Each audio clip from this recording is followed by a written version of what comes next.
Ya, shalom, assalamualaikum, Om Swastiastu, Namo Buddhaya, salam kebajikan dan salam cinta damai dari saya Priyanto Zamasi. Nah, Bapak Ibu, saudara-saudari dimanapun berada pada kesempatan ini bicara tentang Israel, orang ingatnya adalah dengan Benjamin Netanyahu, yaitu Perdana Menteri Israel, dan mungkin mereka juga mengingat bagaimana serangan-serangan yang sangat luar biasa dilakukan oleh Israel. Apalagi beberapa hari terakhir ini Bapak Ibu Saudara-saudari begitu viralnya bagaimana serangan yang dilakukan oleh Amerika Serikat dengan Israel terhadap Iran, ya kan? Tapi pada kesempatan ini saya tidak membahas soal itu. Di sini saya ingin membagikan kepada kita semua bagaimana sebuah pembahasan yang penting untuk kita harus ketahui bersama, di mana ini adalah bertemakan Israel adalah umat pilihan. Israel adalah bangsa pilihan Tuhan.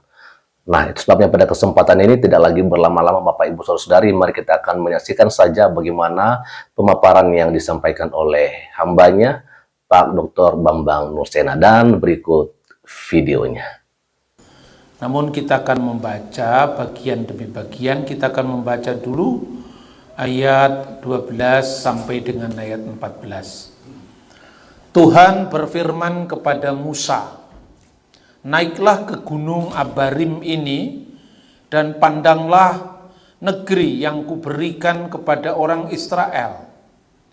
Sesudah engkau memandangnya, maka engkau pun juga akan dikumpulkan kepada kaum leluhurmu sama seperti Harun abangmu dahulu. Karena pada waktu perbantahan umat itu di padang gurun Sin, kamu berdua telah memberontak terhadap titahku untuk menyatakan kekudusanku di depan mata mereka dengan air itu. Itulah mata air Meriba dekat Kades di padang gurun Sin.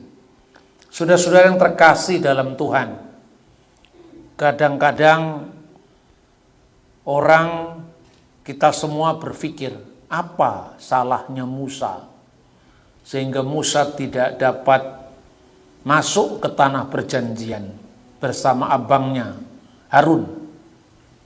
Apakah kesalahan peristiwa di padang gurun Sin itu?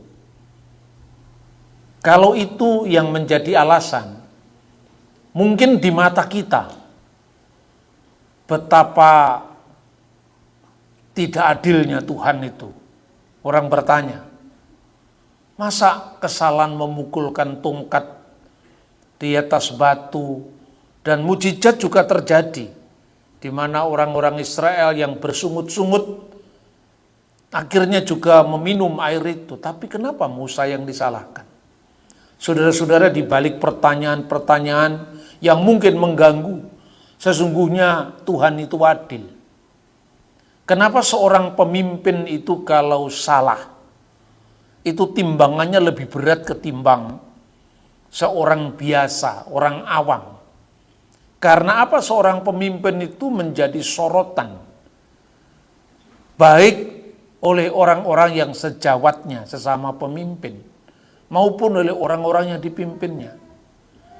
Ini bukan berarti mengentengkan apabila orang biasa atau orang awam berbuat salah.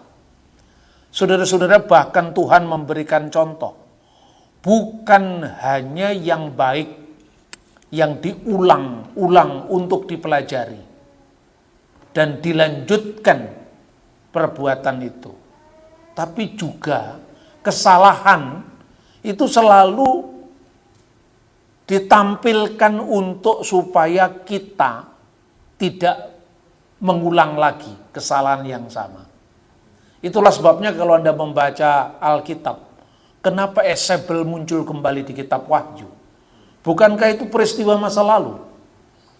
Tetapi itu artinya agar Israel, agar umat Tuhan tidak melakukan kesalahan yang sama. Jadi biasanya kalau orang mengatakan yang baik-baik saja yang dikenang, yang jelek-jelek jangan dikenang karena itu menimbulkan trauma. Tetapi tidak, duanya harus timbang dengan adil, agar umat Tuhan tidak melakukan kesalahan yang sama. Begitu pula apa yang disebutkan peristiwa Meriba ini.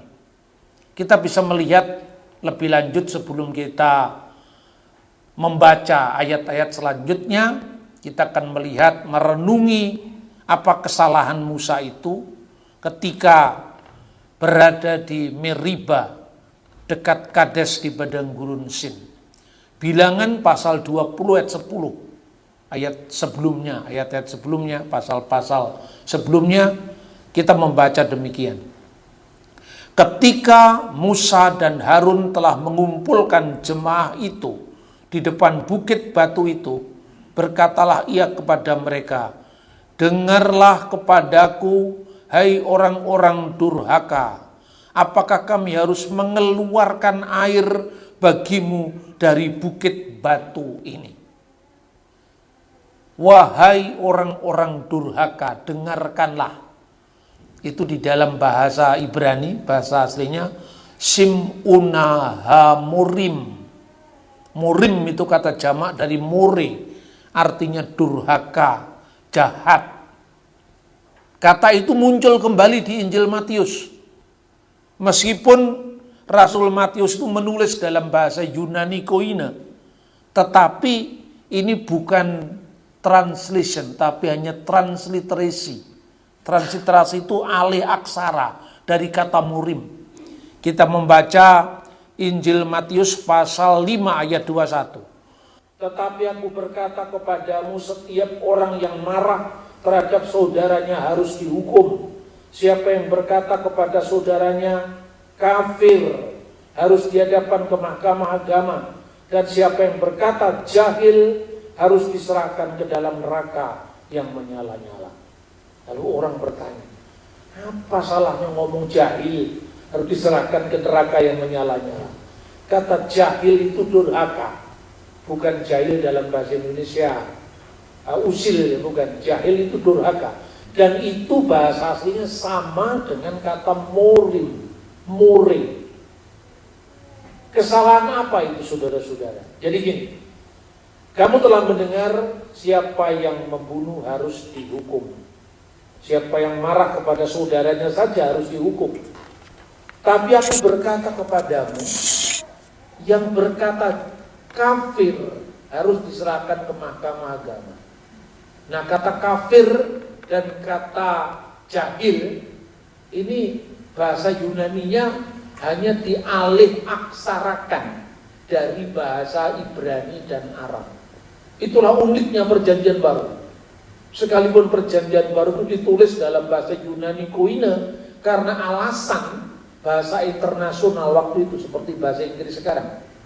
Tetapi cara pandang, paradigma, suasana, konteksnya adalah Ibrani. Maka dikatakan, jikalau orang berkata kepada saudaramu raka, raka itu diterjemahkan kafir. Supaya kita bisa paham konteksnya, saudara-saudara. Ada catatan orang Yahudi dalam Misnah. Misnah itu semacam adat istiadat nenek moyang yang akhirnya dibukukan. Itulah yang kadang-kadang diserang oleh Yesus dengan sangat tajam. Kamu lebih menurut tradisi nenek moyangmu ketimbang kitab suci.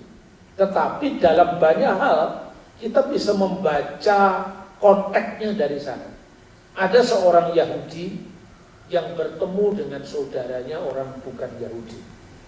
Lalu orang bukan Yahudi itu maunya mengejek orang Yahudi tadi. Saudaraku, di rumahku ada daging yang sangat lezat yang siap kita hidangkan bersama-sama kita makan. Mungkin Yahudinya lagi lapar. Daging apakah itu? Terus dia sambil bergurau tapi serius. Gazir itu bahasa Ibrani kinzir, babi. Marah langsung dia. Dia tahu kalau orang Yahudi tidak boleh makan babi. Lalu dia mengatakan, raka, tidak pantas orang Yahudi seperti saya harus makan semeja dengan kamu, orang bukan Yahudi. Jadi raka itu artinya caci maki teologis. Maka diterjemahkan kafir dalam bahasa Indonesia. Lalu Yang mengatakan saudaranya jahil, more bahasa aslinya, harus diserahkan ke neraka yang menyala-nyala. Ternyata dibalik kata jahil yang lebih berat daripada kafir atau raka itu artinya mencuri kemuliaan nama Tuhan. Bagaimana kita bisa melihat itu? Dengarkanlah wahai murim orang-orang durhaka, apa yang dikatakan? Apakah kami harus mengeluarkan air bagimu dari bukit batu ini? Apakah kami harus mengeluarkan air bagimu dari bukit batu ini? Ini kesalahan Musa yang paling serius. Tuhan memakai dia, ya luar biasa. Tidak ada seorang pun yang sebesar Musa yang akan bangkit di antara orang Israel, kata kitab Ulangan. Tapi Musa, karena sudah terbiasanya dipakai Tuhan dengan tanda-tanda keajaiban, sampai dia lupa bahwa sesungguhnya itu bukan dia yang berbuat. Bukan dia dan abangnya Harun yang berbuat, tapi Tuhan yang memakai dia. Musa mengklaim itu seolah-olah mungkin saking biasanya, saking seringnya dia dipakai Tuhan untuk berbuat mujizat. Tapi Musa mengklaim seolah-olah dia lupa, itu seolah-olah keunggulan dia, keagungan dia. Dan ini sesungguhnya ancaman, peringatan bagi hamba-hamba Tuhan yang dipakai Tuhan luar biasa, tapi kadang-kadang di puncak daripada Tuhan memakai dia sombong seolah-olah itu adalah dia yang berbuat, padahal dia hanya alat. Seriusnya luar biasa di mata Tuhan. Musa hanya boleh melihat tanah perjanjian dari jauh, dari gunung Moab. Dia tidak bisa memasukinya. Saudara-saudara, kisah yang kurang baik, artinya teladan secara seorang pemimpin, ini ternyata diulang-ulang lagi dalam perjanjian baru, diulang-ulang lagi dalam sejarah bangsa Israel. Kita dalam perayaan yang namanya Pondok Daun. Jadi orang Yahudi itu punya 3 perayaan yang besar, yang pada zaman Daud dilakukan di kota suci Yerusalem. Yang pertama, Pesah. Pesah itu termasuk perayaan besar. Perayaan besar itu dalam bahasa Ibrani disebut Hagim, kata jamaknya. Itu paralel dengan bahasa Arab haji, Hagim. Hak itu harus dilakukan di Yerusalem. Yang pertama, Hak Pesah, perayaan Paskah yang memperingati keluarnya Bani Israel dari tanah Mesir menuju ke tanah perjanjian. Apa artinya Pesah? Dilewati oleh kematian. Maka orang Yahudi memperingati itu setiap tanggal 14 malam 15 bulan purnama Nisan. Yang kedua adalah perayaan Pondok Daun, pengembaraan 40 tahun bangsa Israel di padang gurun. Dan yang terakhir adalah Hak Hasafuot, perayaan Pentakosta. Itu sesungguhnya perayaan panen yang kemudian dikaitkan dengan turunnya 10 perintah Tuhan di Sinai. Nah, dalam rangkaian perayaan Pondok Daun itu ada peringatan khusus pada hari terakhir, yaitu ritus Nisuk Hamayim. Apa artinya Nisuk Hamayim? Pencurahan air. Apa yang diperingati? Peristiwa meriba. Dan kita bisa membaca bagaimana Yesus sendiri juga hadir dalam perayaan pencurahan air itu. Kita bisa membaca dalam Yohanes pasal 7 ayat 37, 38, 39. Dan pada hari terakhir, yaitu pada puncak perayaan itu, Yesus berdiri dan berseru, "Barang siapa haus, baiklah ia datang kepadaku dan minum." Apa konteksnya ini? Tiba-tiba Yesus pada Ayat-ayat sebelumnya dikatakan Yesus datang ke perayaan Pondok Daun. Barang siapa haus, hendaklah ia datang kepadaku dan minum. Inilah nisuk hamajim. Jadi banyak peristiwa-peristiwa Yesus itu hanya bisa dipahami kalau kita melihat akar Yudaismenya. Tanpa melihat akar Yahudi kita tidak bisa paham. Karena Yesus itu orang Yahudi, murid-muridnya orang Yahudi, maka ada banyak langkah-langkah kita yang ingin memisahkan Yahudi dengan Kristen. Itu kesalahan besar. Karena Yudaisme itu akar kita. Kekristenan itu penggenapan. Yahudi itu adalah nubuatan.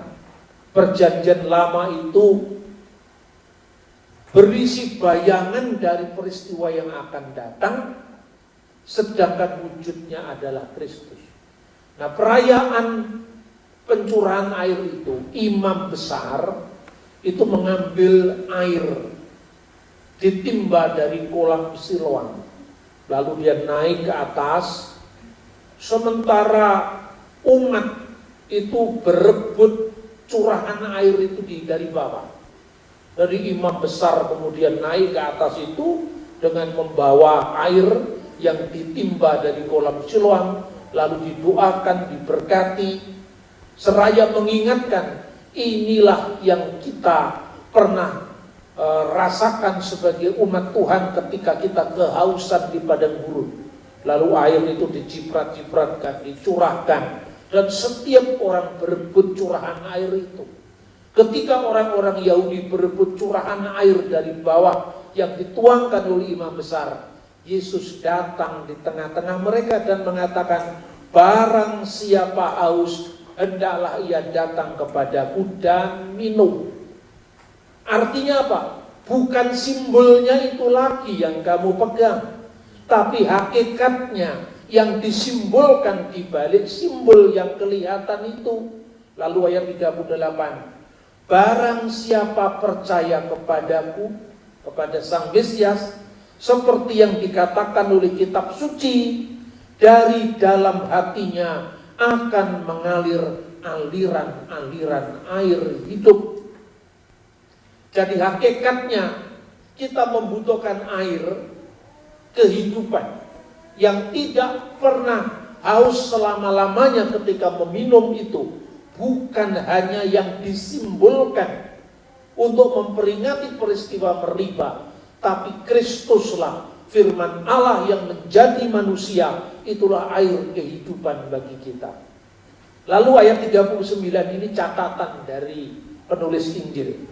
Yang dimaksudkannya ialah roh yang akan diterima oleh mereka yang percaya kepadanya, sebab roh itu belum datang karena Yesus belum dimuliakan. Jadi Pondok Daun, peristiwa mereka mengembara 40 tahun di padang gurun itu harus digenapi dulu dengan Paskah. Dengan Yesus dimuliakan di atas salib. Baru setelah itu puncaknya adalah Roh Kudus dicurahkan pada perayaan Pentakosta. Tiga ini terkait. Pondok Daun masih mengembara di padang gurun 40 tahun. Lalu Paskah benar-benar pembebasan. Dan bagi kita umat Kristiani, Kristuslah Paskah kita. Bukan lagi Paskah anak domba, tetapi Kristuslah anak domba Allah yang menghapus dosa dunia. Dengan Kristus dimuliakan, jadi setelah Pondok Daun, setelah pengembaraan Kristus dimuliakan di atas salib, baru kemudian setelah kebangkitannya Roh Kudus dicurahkan. 50 hari kemudian, artinya apa? Pentakostes. Dan Pentakostes itu 50, itu pembulatan dari 7 kali 7, Safuot 49, jadilah Pentakostes, yaitu Pentakos 50. Semua teks kitab suci itu, saudara-saudara, bukan kita baca asal, tapi benar-benar memiliki makna, yaitu fulfillment, penggenapan di dalam perjanjian baru. Amin. Lalu saudara-saudara, orang-orang Yahudi itu kan terbagi dalam banyak sektor. Pada zaman Yesus paling tidak ada 3. Satunya tidak muncul di perjanjian baru, karena sejak tahun 152 sebelum Masehi, mereka memisahkan diri dari lembaga bait suci di Yerusalem. Lalu mereka membawa pengikut-pengikutnya itu ke Qumran. Itulah yang disebut sekte Esseni. Esseni itu mereka mengaku di Oseh Torah. Kami ini pelaku-pelaku Taurat. Orang Saduki itu sibuk korupsi katanya. Orang Parisi itu sibuk memberontak, mengumpulkan massa rakyat dan menunjukkan besarnya kepada publik. Dan ini semua berhadapan, dua sekte ini, dengan Yesus. Kepada orang Saduki, Yesus menekankan bahwa Allah Abraham, Allah Ishak, Allah Yakub bukan Allah yang mati, tapi Allah yang hidup. Itu artinya dia menempelak orang Saduki yang karena kemapanannya dalam hidup, dia tidak percaya kebangkitan orang mati.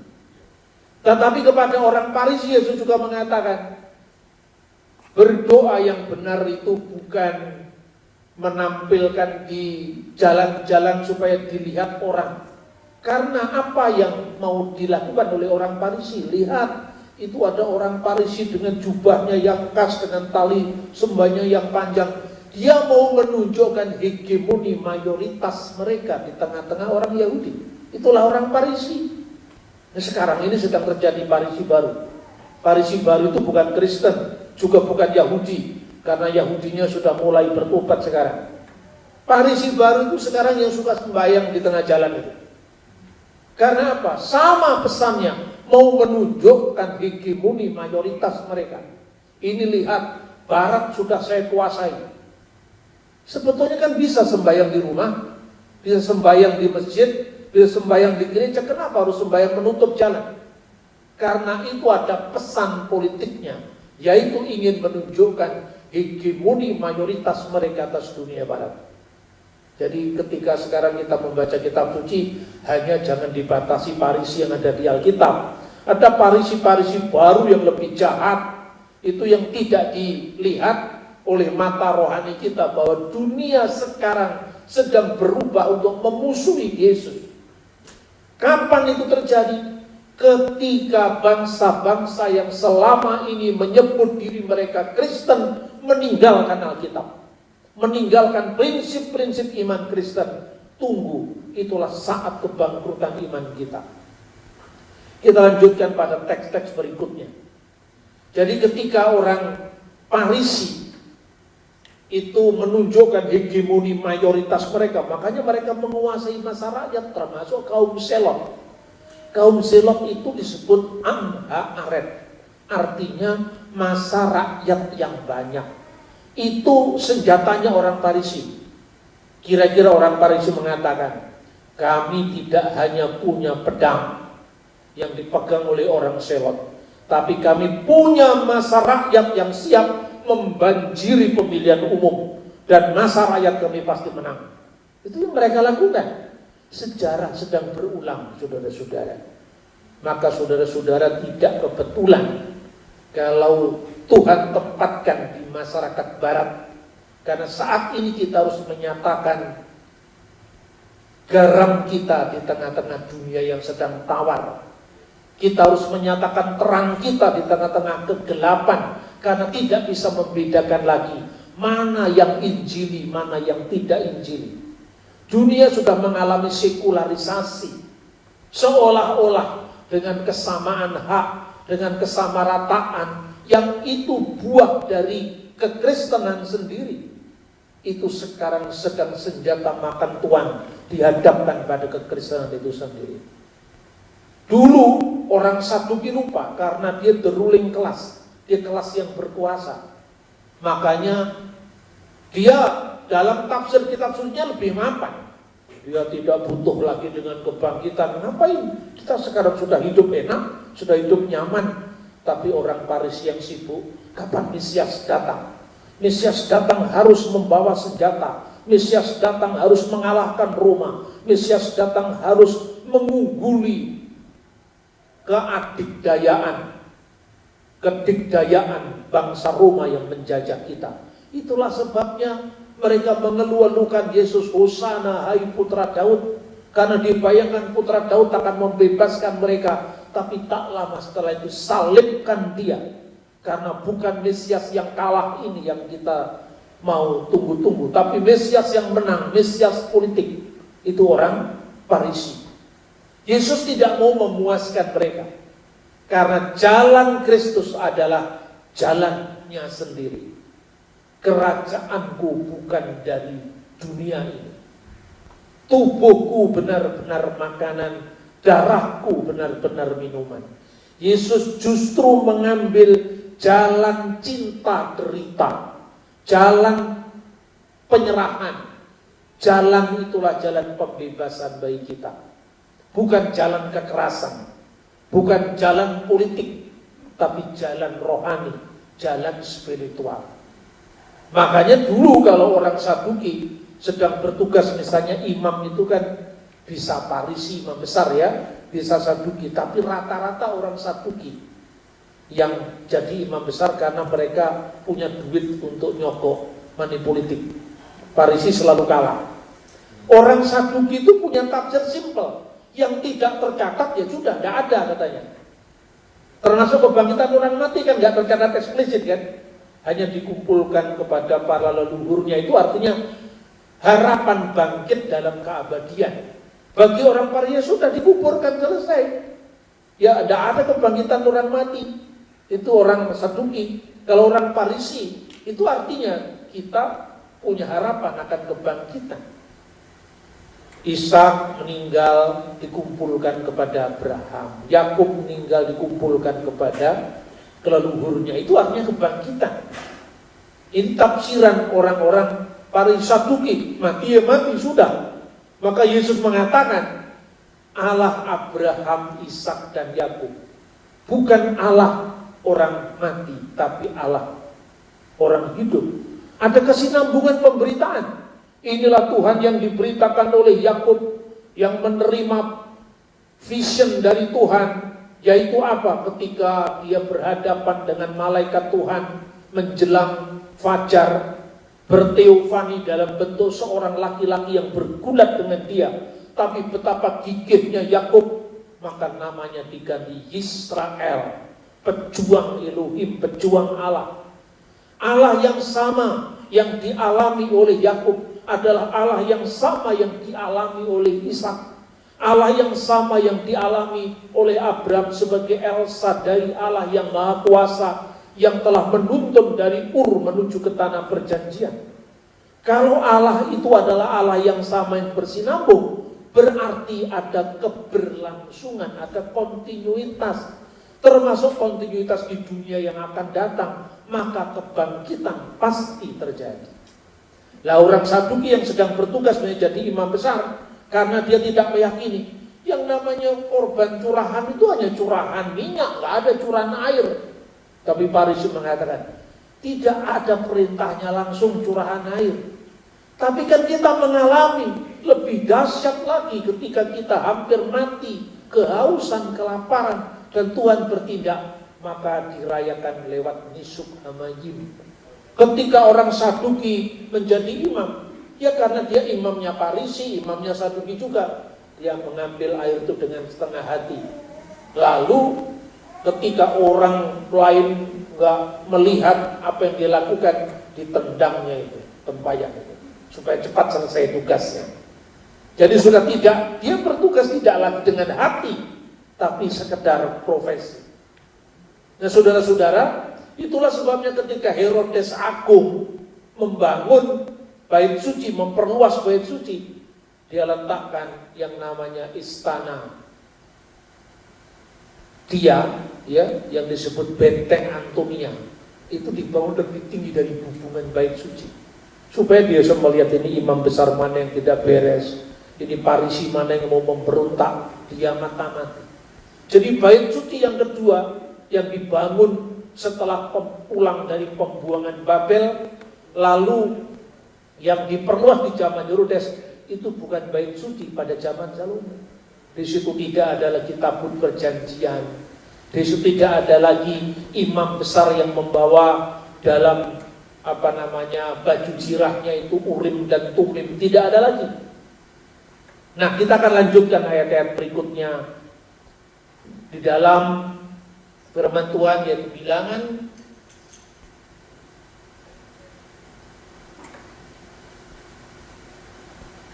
ayat 15. Lalu berkatalah Musa kepada Tuhan, ayat 16, biarlah Tuhan Allah dari roh segala makhluk mengangkat atas umat ini seorang yang mengepalai mereka, ayat 17, waktu keluar dan masuk, dan membawa mereka keluar dan masuk, supaya umat Tuhan jangan hendaknya seperti domba-domba yang tidak memiliki gembala. Ayat 16, biarlah Tuhan Allah dari roh segala makhluk. Kenapa ini ditekankan? Adonai Elohe Haruhot Kekal Basar. Artinya, Tuhan mau tunjukkan bahwa hidup ini tidak berhenti ketika daging ini basah, ini mati. Tapi ada kesinambungan. Ada kesinambungan, makanya di balik kenisbian waktu manusia, relatifnya hidup manusia sebentar lagi Musa akan mati, harus ada kesinambungan. Bukan seperti tubuhmu yang mati basar dalam bahasa asli, tetapi roh atas segala tubuh, artinya ada kesinambungan ke depan. Maka tunjuklah penggantimu. Di sini ada kesinambungan. Jadi gereja ini tidak berhenti pada saat nanti generasi saya, generasi Pak Hari, generasi Pak David lewat, tapi harus bersambung lagi dengan visi yang baru untuk menghadapi era yang baru, yang pasti jauh lebih kompleks dari kita sekarang. Kenapa? Tuhan memberikan visi yang luar biasa. Untuk apa? Musa digantikan. Musa sudah mulai rentak. Sebentar lagi dia akan dipanggil. Dia tidak boleh masuk ke tanah perjanjian untuk memberikan legacy bagi generasi bagi generasi sebelumnya, bahwa pemimpin itu harus minim kesalahan. Karena harus minim kesalahan, dia harus bergantung pada Tuhan. Karena Tuhanlah yang memampukan kita berbuat baik, bukan karena kemampuan kita. Amin.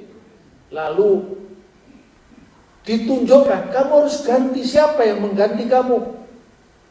Tugasnya apa? Membawa mereka keluar masuk, supaya umat Tuhan jangan hendaknya seperti domba yang tidak punya gembala, yang kocar kacir, domba-domba yang hilang. Amsal 28 ayat 19 ayat 18. Bila tidak ada wahyu, menjadi liarlah rakyat. Berbahagialah orang yang berpegang pada hukum, maksudnya hukum Tuhan. Bila tidak ada wahyu, ini hason. Hason itu sesungguhnya bukan wahyu seperti wahyu yang diterima Muhammad dalam Islam, bukan. Bila tidak ada visi, ya, artinya BN hason, tanpa visi, ziparaam, rakyat menjadi liar seperti domba yang tidak punya gembala. Ayat 18, 19, 20 kita lanjutkan. Lalu Tuhan berfirman kepada Musa, ambillah Yosua bin Nun, seorang yang penuh roh, letakkanlah tanganmu atasnya. Suruhlah ia berdiri di depan Imam Eliasar dan di depan segenap umat. Lalu berikanlah kepadanya perintahmu di depan mata mereka. Tuhan menunjuk Yosua bin Nun yang penuh dengan roh, penuh dengan urapan, penuh dengan spirit. Letakkanlah tanganmu atasnya. Artinya ada penumpangan tangan sebagai regenerasi, pelanjut visi dan misi sebelumnya. Lalu suruhlah ia berdiri di depan Eliezer imam. Berarti ada pentah pisang. Lalu ayat 20, dan berikan dia sebagian dari kewibawaanmu, supaya segenap umat Israel mendengar dia. Transferlah kewibawaanmu sebagian. Karena apa? Kita bisa membaca teks bandingannya dalam kitab Ulangan pasal 34 ayat 10. Seperti Musa yang dikenal Tuhan dengan berhadapan muka, tidak ada lagi nabi yang bangkit di antara orang Israel. Dalam hal apa? Dalam hal segala tanda dan mujizat yang dilakukannya atas perintah Tuhan di tanah Mesir terhadap Firaun dan terhadap semua pengawalnya dan seluruh negerinya. Jadi hanya sebagian dari kewibawaan Musa yang diberikan kepada Yosua, karena tokoh Musa hanya muncul satu kali. Sampai tidak ada lagi nabi yang sebesar Musa di kalangan Israel, kecuali sampai kedatangan Mesias. Itulah sebabnya kenapa Mesias itu disebut Mesias, imam, nabi, raja. Musa dan Harun berbagi dalam tugas. Dalam soal keimamatan Harun yang pegang. Dalam soal kerajaan, kenabian Musa yang pegang. Tapi di masa perjanjian baru, imam besar itu adalah ketiga-tiganya. Kenapa dikatakan berikan sebagian kewibawaanmu? Karena tidak ada tokoh yang sebesar Musa. Ulangan pasal 18 ayat 15 memberikan kita bukti bahwa ketika orang-orang Israel karena takjubnya, dia mengalami Tuhan dan mereka takut mati ketika 10 perintah itu diberikan. Aku tidak mau lagi mengalami Tuhan yang seperti ini karena mereka takut mati. Lalu Tuhan menjawab, baik kalau begitu permohonanmu. Seorang nabi di tengah-tengahmu, Ulangan pasal 18-15, yang seperti aku, Musa, akan dibangkitkan oleh Tuhan Allahmu, hendaklah dia yang harus kamu dengarkan. Ini ayat-ayat yang sering diplesetkan oleh Zakir Naik dan teman-temannya. Sekarang sudah mulai turun dia. Ya, seorang nabi di tengah-tengahmu gak dibaca itu. Hanya di antara saudaramu, lalu dibuat tafsir general. Kepada siapakah Taurat ini diberikan, diturunkan katanya. Kepada Bani Israel. Bani Israel itu keturunan siapa? Keturunan Ishak. Lalu nabi yang akan lahir dari keturunan Ishak itu adalah orang-orang Israel. Tapi nabi yang lahir dari saudaranya, berarti saudara Ishak siapa? Ismail. Siapa lagi kalau bukan Muhammad Shallallahu Alaihi Wasallam? Ini orang-orang bule banyak yang percaya begini, karena nggak pernah serius baca Alkitab kan? Padahal yang disebut Israel itu bukan Ishak tapi Yakub. Dan orang Yahudi menghayati itu bukan sekedar membaca teks, tapi dilakukan dalam kenangan-kenangan akan kehidupan kepahlawanan bangsanya. Misalnya, untuk memperingati perubahan nama dari Yakub kepada Israel. Apa peringatannya? Jangan kamu makan daging di sendi pangkal paha. Sampai hari ini, kata Kejadian pasal 32 ayat 32, tidak ada orang Israel yang makan daging di sendi pangkal paha. Artinya apa? Setiap kamu mengingat daging di sendi pangkal paha itu, ingat peristiwa Yakub. Tapi kalau kau keturunannya Yakub, Tobing tidak ada urusannya dengan apa ayat ini, karena kakinya Tobing tidak pernah dipukul dengan batu, dipukul dengan malaikat, tongkat oleh malaikat. Tidak pernah dipukul kakinya. Kalau kau keturunannya Yakub Rolim Pande atau Yakub siapa, tidak pernah dipukul kakinya, juga tidak pernah berlaku. Jadi membaca teks itu mesti tahu konteksnya. Makanya nanti hari Sabtu ya, kita belajar bagaimana teks without konteks is pretext. Teks itu harus hidup dengan konteksnya. Kemarin saudara-saudara saya di Yordan ketemu dengan teman sahabat lama. yang punya toko, ya toko souvenir, toko restoran gitu punya.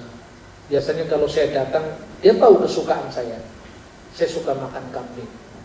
Karena kambing itu adalah makanan jamuan nenek moyang saya. Jadi setiap saya datang, dikasihlah saya makanan khusus. Makanan itu masak kambing bersama susu induknya.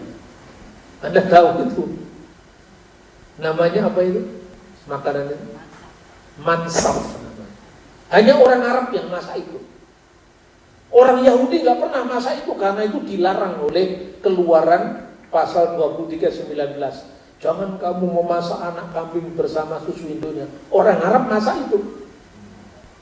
Masakan enak sekali. Jadi produk itu, susu yang kejunya itu dikentalkan begitu, ditaruh setelah dibumbui dikentalkan seperti bola-bola pingpong begini, taruh di kulkas, di freezer. Nanti kalau mau makan, daging kambingnya yang masih muda itu direbus, ya dibumbuin. Sesudah itu ini dipanaskan hanya dengan air panas, kemudian keju dengan susunya tadi yang sudah bulat-bulat itu dimasukkan, lalu setelah mencair, ketika mendidih disiramkan. Itu rasanya memang enak. Lalu guyon, dan ini orang Muslim ini padahal teman saya ini. Boleh Anda makan ini? Boleh, saya kan bukan Yahudi. Oh iya ya, saya juga bukan Yahudi. Ini masakan nenek moyang saya. Tapi saya bilang, tahukah Anda kenapa dulu orang Yahudi dilarang makan ini? Dia tidak tahu. Saya jelaskan. Bangsa Israel itu dikuduskan oleh Tuhan. Dia diberi peran khusus yang nantinya melahirkan juru selamat itu. Melahirkan Mesias yang adalah imam, nabi, raja. Makanya, saudara-saudara, mereka tidak boleh serupa dengan bangsa lain. Termasuk bangsa Kanaan. Itu makanannya bangsa Kanaan itu. Mansab itu. Yang sampai sekarang masih dimakan oleh orang Yordan. Karena apa? Mereka punya ritual memuja Dewi Kesuburan yang namanya Aserah. Dewi Kesuburan itu dipuja karena ritualnya apa? Memasak anak kambing bersama susu induknya. Israel tidak boleh.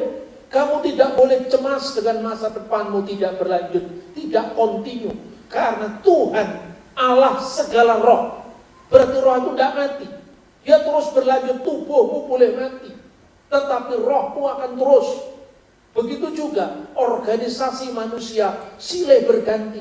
Sekarang Amerika sedang punya pahlawan namanya Trump. Tapi 2028 dia diganti. Siapa yang mengganti dia? Apakah dia bisa melanjutkan visinya Trump? Ini yang menjadi problem setiap generasi. Makanya jangan serahkan masa depanmu kepada orang yang tidak mencintai negerimu. Ini pesannya. Israel tidak boleh takut seperti bangsa lain yang takut tidak bisa bergenerasi, takut kemandulan. Karena Tuhan sudah menjamin ketika memanggil Abraham. Kejadian pasal 12. Aku akan menjadikanmu bangsa yang besar. Kamu tidak boleh takut. Kamu harus beriman, memegang janji Tuhan. Sekalipun kadang-kadang janji itu datang di mata kita terlambat. Itulah yang dialami oleh Abraham. Ini pesan di balik kontinuitas atau regenerasi kesinambungan kepemimpinan. Maka Yosua bin Nun harus dilantik untuk melanjutkan kepemimpinan Musa. Saudara-saudara yang terkasih dalam Tuhan, lalu karena tidak ada yang sebesar Musa dalam segala tanda mujizat, tapi nabi yang akan datang, yang seperti Musa, itu adalah Mesias. Nabi di tengah-tengahmu, di tengah-tengah Israel, di antara saudaramu. Musa lahir dari suku Lewi. Nabi itu akan datang dari saudaranya Lewi. Yesus lahir dari suku Yehuda. Dia menjadi nabi pembebas yang seperti Musa. Kalau Musa membebaskan Israel dari penindasan di tanah Mesir, Maka nabi yang akan datang, Mesias sang nabi ini akan membebaskan seluruh umat yang percaya kepadanya, tidak binasa, melainkan memperoleh hidup yang kekal. Itulah makanya Paskah Keluaran dilanjutkan dengan Paskah Kristus. Bukan sekedar pembebasan dari tanah Mesir, pembebasan dari Fir'aun, tapi pembebasan dari bosnya segala Fir'aun, yaitu iblis alaihi laknat. Bukan alaihi salam, alaihi laknat. Ya, bosnya segala kejahatan itu, yaitu apa? Ketika kepala ular diremukkan Kristus lewat salibnya, tapi tumitnya kemudian dipatok oleh ular itu. Itulah penyaliban. Dan nubuat itu sudah diberikan setelah manusia jatuh ke dalam dosa. Aku akan mengadakan permusuhan antara keturunan perempuan ini dengan ular. Ular itu akan diremukkan kepalanya, dan keturunan perempuan ini akan diremukkan tumitnya. Maka orang Yahudi juga memahami ini ayat mesianik. Banyak itu polemikus itu kan tafsiran Kristen. Terus saya tunjukkan, makanya baca yang banyak, mainnya yang jauh. Nih saya kasih ini Targum. Targum itu terjemahan Yahudi dari kitab Perjanjian Lama dalam bahasa Arab. Apa yang ditafsirkan mereka atas Kejadian pasal 3:15? Setiap orang-orang Israel ingat Taurat, ingat hukum Tuhan, patuh pada hukum Tuhan, ular dikalahkan. Tapi setiap Israel meninggalkan Taurat, lupa pada Taurat, tidak taat pada Taurat, Israel diremukkan. Dan kenapa? Diremukkan tumitnya. Tumit itu saudara-saudara dalam bahasa Ibrani akeb. Dan akeb itu membayangkan nama Yaakov, yaitu Yakub. Maka meremukkan tumitnya artinya meremukkan Israel. Israel akan kalah. Tapi ketika Israel mulai kembali kepada hukum Tuhan, Israel akan menang, kepala ular akan kalah. Dan itu akan terus berlanjut sampai kedatangan Raja Mesias. Ini tafsir Yahudi, bukan tafsir Kristen ini. Sampai nanti Raja Mesias datang, baru ada kemenangan definitif atas ular tadi.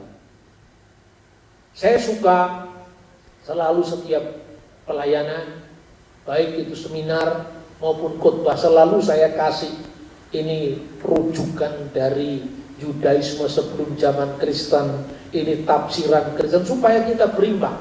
Karena Kristen itu kalau hanya mempelajari sejarah modern, gampang sekali diobrak-abrik oleh mereka-mereka yang sok tahu ini. Karena mereka ini modalnya hanya telaten saja, tidak terlalu pintar sebenarnya, hanya telaten. Tapi secerdas apapun Anda, kalau Anda tidak mengulang-ulang firman, Anda akan kalah. Ini pola yang diberikan Tuhan. Ulangan pasal 6 ayat 4 dan seterusnya. Kamu harus mengulang-ulang kisah ini, mengulang-ulang sema ini. Ketika engkau terjaga dari tidur, ketika engkau mau tidur, ketika engkau dalam perjalanan. Ini Tuhan yang memberikan langsung. Bahwa firman itu dijadikan lifestyle kita. Bukan sekedar dibaca tahunan, bukan hanya dibaca secara ritual, tapi benar-benar menghidupi spiritualitas kita. Lalu saudara-saudara, sampai datangnya Mesias. Bilangan 27 sekarang ayat-ayat yang terakhir 21 sampai dengan 23. Ia harus berdiri di depan Imam Eliezer supaya Eliezer menanyakan keputusan Urim bagi dia di hadapan Tuhan. Atas titahnya mereka akan keluar dan atas titahnya mereka akan masuk. Ia beserta semua orang Israel, segenap umat itu. Maka Musa melakukan seperti yang diperintahkan Tuhan kepadanya. Ia memanggil Yosua dan menyuruh dia berdiri di depan Imam Eliezer, dan ia dengan segenap umat itu. Lalu ia meletakkan tangannya atas Yosua, dan memberikan kepadanya perintahnya seperti yang difirmankan Tuhan dengan perantaraan Musa. Nah saudara-saudara, apa yang disebut Urim itu ya? Kita bisa membaca teks kitab sebelumnya, kitab Keluaran pasal 28 ayat 30. Dan di dalam tutup dada pernyataan keputusan itu haruslah kau taruh Urim dan Tumim. Haruslah itu di atas jantung Harun apabila dia masuk menghadap Tuhan. Dan Harun harus tetap membawa keputusan bagi orang Israel di atas jantungnya di hadapan Tuhan. Urim itu ada yang mengatakan benda yang pipih itu, tapi itu bersinar, bercahaya. Asalnya dari kata ur. Ur itu terang artinya, atau arar, ya, terang. Maka yehi or wa yehi or, jadilah terang, maka terang itu jadi. Sementara tumim itu artinya kesempurnaan. Bahasa Ibrani itu serumpun dengan bahasa Arab. Tamam itu bahasa Arabnya juga artinya sempurna. Maka dikatakan kaif halak ya Ustaz, apa kabarmu? Alhamdulillah kulu tamam. Tamam itu sempurna. Jadi tumim itu kesempurnaan. Kalau kita membaca dalam seluruh teks perjanjian lama, Daud juga pernah menanyakan kehendak Tuhan itu pada Urim dan Tumim. Jadi kira-kira jawabannya ya atau tidak itu diundi. Tradisi itu terus dilakukan oleh para rasul ketika mengundi siapa pengganti Yudas. Cuma tidak lagi ada Urim dan Tumim. Karena apa? Itu sudah disebutkan dalam kitab suci saudara-saudara, di mana pada masa Bait Allah yang dibangun setelah pembuangan Babel, Urim dan Tumim tidak ada lagi. Esra pasal 2:36. Dan tentang mereka diputuskan oleh kepala daerah bahwa mereka tidak boleh makan dari persembahan Maha Kudus sampai ada seorang imam bertindak dengan memegang Urim dan Tumim. Ini Bait Allah setelah pembuangan Babel. Kenapa tidak ada lagi? Karena mereka tidak bisa membuktikan silsilahnya benar-benar berasal dari Imam Lewi, dari keturunan Lewi. Maka mereka tidak boleh, dicegah sementara sampai nanti orang datang bertindak dalam kesempurnaan. Siapa dia? Yaitu Sang Mesias. Makanya perjanjian baru mengatakan kalau imam besar perjanjian lama, di dalam surat Ibrani, nanti kalau kita membahas teks surat Ibrani lebih lengkap, imam-imam itu pertama melakukan korban penebusan untuk dirinya sendiri dulu, baru untuk seluruh umat. Umat jumlahnya 12 suku Israel tadi. Kenapa dirinya sendiri dulu? Karena dirinya harus suci sebelum dia dipakai Tuhan sebagai sarana menyucikan bangsanya. Karena imam perjanjian lama imam yang berdosa. Makanya ada cerita anak-anak Imam Eli ya, sampai orang Samaria kemudian selalu mengungkit cerita itu. Kami berpisah bukan karena seperti tuduhan orang Yahudi, tapi orang Yahudi sendiri tidak bisa memelihara keimamatan mereka. Lihat Imam Eli, itu katanya orang Samaria. Makanya orang Samaria mengatakan, kami inilah somer ha-Torah, kami penjaga Taurat. Karena orang Yahudi sudah melanggar Taurat. Jadi sebetulnya antar Yahudi dengan Yahudi itu ada tujuan. Di mata orang Parisi, Saduki sesat. Karena Saduki mengatakan, pokoknya hanya Taurat yang tertulis, kami tidak mau terima yang lain-lain. Orang Eseni, kamilah pelaku Taurat, yang lain pelanggar Taurat. Tapi Kristus di mata orang yang percaya kepadanya penggenap Taurat. Dia fulfillment dari the law of the Lord, yaitu firman Allah atau hukum Allah itu sendiri. Karena Kristus tidak berdosa, maka dia tidak membutuhkan Urim dan Tumim lagi. Amin. Karena dialah terang itu sendiri, dialah kesempurnaan itu sendiri. Dia adalah imam besar perjanjian baru yang kekal. Dia tidak berdosa, sehingga karena dia tidak berdosa, kesuciannya itu menyucikan orang lain. Berbahagialah kita orang-orang yang percaya kepadanya, karena melalui Kristus kita dilayakkan dan kemudian dimampukan untuk berbuat baik seperti yang Tuhan perintahkan atas kita. Jadilah kamu sempurna seperti Bapa di surga adalah sempurna. Tetap kerjakanlah keselamatanmu dalam takut dan gentar. Tapi ingat, itu bukan prestasimu, tapi Tuhanlah yang mengerjakan itu di dalam kamu. Setiap orang Kristen kehilangan kendali pimpinan Tuhan, maka dia akan jatuh. Ketika dia sudah bangkit, teguhkanlah saudara-saudaramu, kata Yesus kepada Rasul Paulus. Artinya apa? Ketika kita teguh, tegak, kita meneguhkan dan menegakkan orang lain. Dengan itulah maka visi diberikan. Sebab tanpa visi, rakyat menjadi liar, berjalan sendiri-sendiri. Kiranya firman Tuhan semakin meneguhkan iman percaya kita dalam mengiring Yesus dan setia sampai akhir. Tuhan memberkati kita. Amin. Oke ya, dan itu dia Bapak Ibu Saudara-saudari, bagaimana tadi sebuah pembahasan yang sangat luar biasa yang dibagikan oleh Pak Bambang Nursena. Tentu ada yang pro dan kontra, atau malah mungkin ada orang yang tidak terima dengan apa yang disampaikan oleh Pak Bambang Nursena seperti begitu ya. Karena kebanyakan saudara-saudara kita menganggap bahwa memang ya wajar saja orang Kristen menyampaikan hal yang sedemikian karena mereka juga mendukung Israel. Ya, pada kesempatan ini sebenarnya orang Kristen bukannya mendukung Israel, apalagi soal serangan-serangan yang mereka lakukan, tetapi apa kebenaran yang ada di dalam Alkitab atau kitab suci perjanjian lama secara khusus itu yang memang harus kita sampaikan kepada siapapun juga Bapak Ibu Saudara ya, karena memang apa yang ada di dalam kitab perjanjian lama itu pasti akan digenapi ya, sampai sebelum nantinya semuanya akan selesai. Nah, itu dia Bapak Ibu Saudari, bagaimana tadi pembahasan yang sangat luar biasa yang dibagikan oleh Pak Bambang Nursena ya. Mungkin saja juga ada yang tidak terima dengan apa yang disampaikan oleh beliau, tapi biarlah orang yang mempunyai hak masing-masing, baik itu untuk menerima dan tidak menerima materi-materi yang disampaikan oleh Pak Bambang Nursena. Mungkin ya karena memang mereka tidak mengerti ya tentang apa yang disampaikan lewat materi kali ini Bapak Ibu Saudara-saudari ya.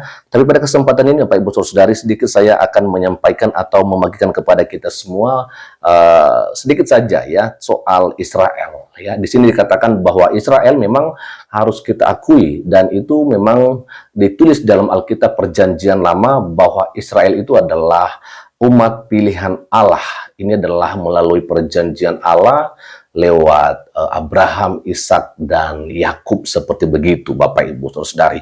Dan ada beberapa poin yang ingin saya bagikan kepada kita di sini Bapak Ibu Saudara-saudari terkait Israel sebagai bangsa atau umat pilihan Allah itu sendiri. Yang pertama adalah alasan ya pemilihan gitu ya. Dikatakan bahwa Tuhan memilih Israel karena janjinya kepada Abraham, bukan karena bangsa itu besar atau kuat. Ini nanti kita boleh lihat dalam Ulangan pasal 7 ayatnya yang ke-7 sampai ayatnya yang ke-9. Lalu yang kedua, bahwa tujuan utama yaitu agar menjadi garis keturunan juru selamat dunia, yaitu Yesus Kristus. Lalu tanggung jawab Bapak Ibu ya. Dikatakan bahwa tanggung jawab di sini menyebarkan pengetahuan tentang Tuhan, mematuhi Taurat, dan menjadi berkat bagi seluruh dunia. Lalu ini ada juga bagaimana pandangan Alkitab. Dikatakan bahwa meskipun Israel sering tidak setia, Tuhan tetap setia pada perjanjiannya. Dalam perjanjian baru ya, konsep ini meluas melalui iman kepada Kristus. Dan yang terakhir adalah pandangan berbeda ya. Ada tentunya pandangan yang berbeda gitu teman-teman. Ya, dikatakan bahwa beberapa pandangan keagamaan lain menafsirkan bahwa keistimewaan ini berbeda, menekankan tanggung jawab atas kepatuhan, dan menafsirkan bahwa posisi pilihan tersebut dikaitkan dengan ketaatan, ya. Jadi Bapak Ibu Saudara-saudari, sejauh apa yang kita boleh lihat dan dengar, paham dengan apa yang disampaikan oleh Pak Bambang Nursena, tentunya kita tidak boleh memaksakan orang lain untuk harus yakin dan percaya, ya, apalagi menerima apa yang tadinya disampaikan oleh Pak Bambang Nursena lewat materi yang sudah disiapkan. Itu aja dulu untuk kesempatan siang hari ini Bapak Ibu Saudara-saudari. Semoga kita senantiasa dalam lindungan Tuhan kita yang hebat, yaitu Tuhan Yesus Kristus. Shalom, Assalamualaikum, Om Swastiastu, Namo Buddhaya, salam kebajikan dan salam cinta damai dari saya, Perianto Zamasi.